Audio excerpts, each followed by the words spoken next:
Bismillahir Rahmanir Rahim. In the name of Allah, most gracious, most merciful.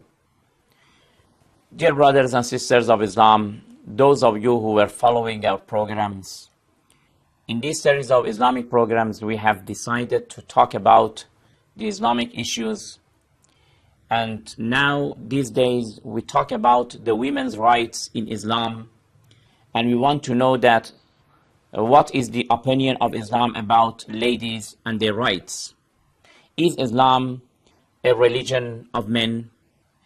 Has Islam humiliated the ladies? Ladies and women, do they have any dignity and honor in Islam? These are some of the questions. The issue of inheritance, the issue of blood money, the issue of polygamy, and these issues, of course, we discussed them.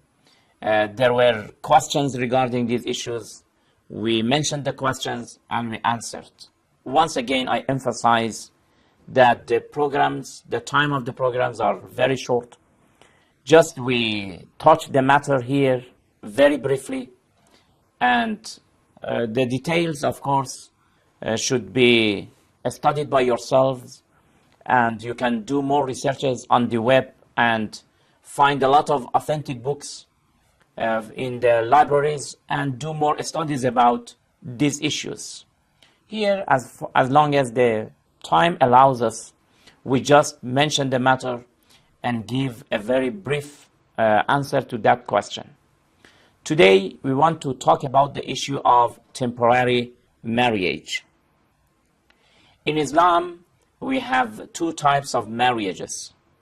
We have al-nikah, which is the permanent marriage, and we have al-mut'ah, which is the temporary marriage.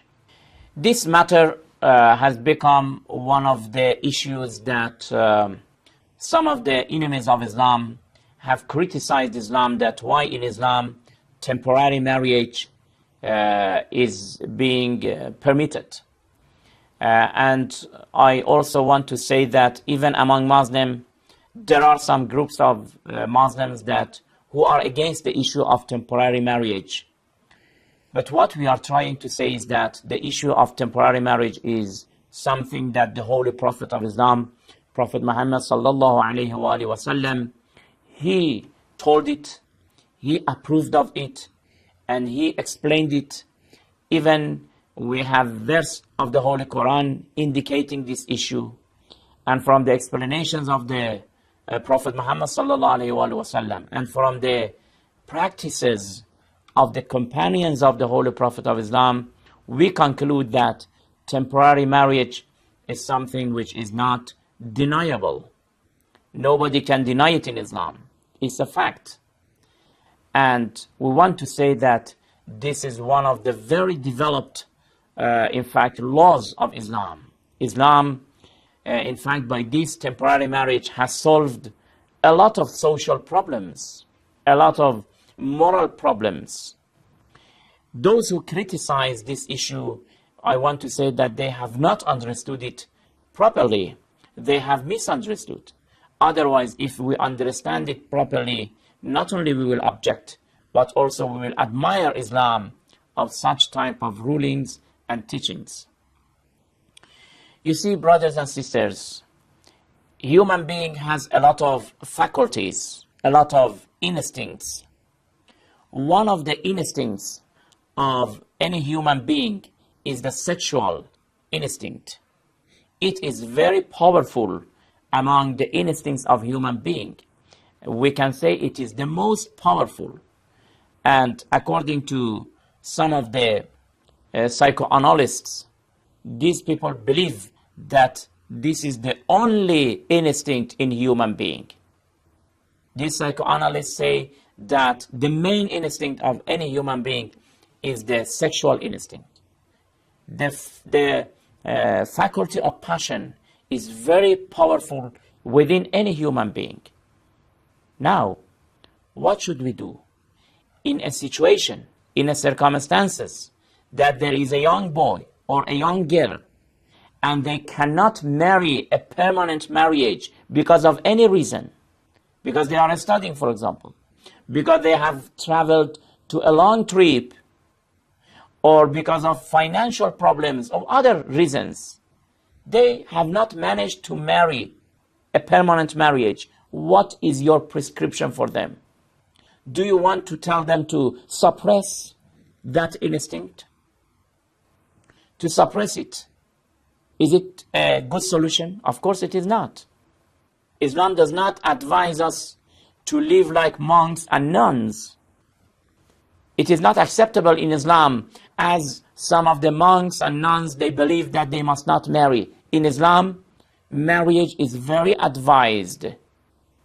Islam says that النكاح سنتي فمن رغب عن سنتي فليس مني.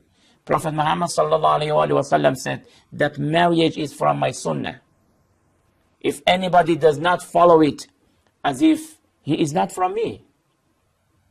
And we have a lot of traditions which say that when a young man marries, in fact, he has observed half of his religion. Marriage is very advised in Islam. To be single throughout of your life is not permitted in Islam. We don't want to talk about exceptions. No. Generally, Islam says that men and women must marry, because marriage is establishing the foundation of a family, and it will establish a very peaceful and prosperous community. Now, to suppress that desire, that instinct, sexual instinct, is not acceptable. So what is the solution? Do you want to suggest that they go for prostitution? This is corruption. The Western countries, unfortunately, they have agreed. They have accepted. And this is why that there are a lot of corruptions. But Islam does not allow it. Due to those free of relations, illegal relations, a lot of diseases, a lot of problems have been have come among the societies. Islam says that in such cases, we advise this young boy and this young girl to marry, but temporarily, not permanently. Therefore, the issue of temporary marriage in Islam is a fact. We can't deny it. But what is its nature? We will explain, inshallah, in next program that what is the nature of temporary marriage. Is it the same of prostitution? Of course, it is not. We will explain it in next program. Until then, thank you very much. Wassalamu alaikum wa rahmatullahi wa barakatuh.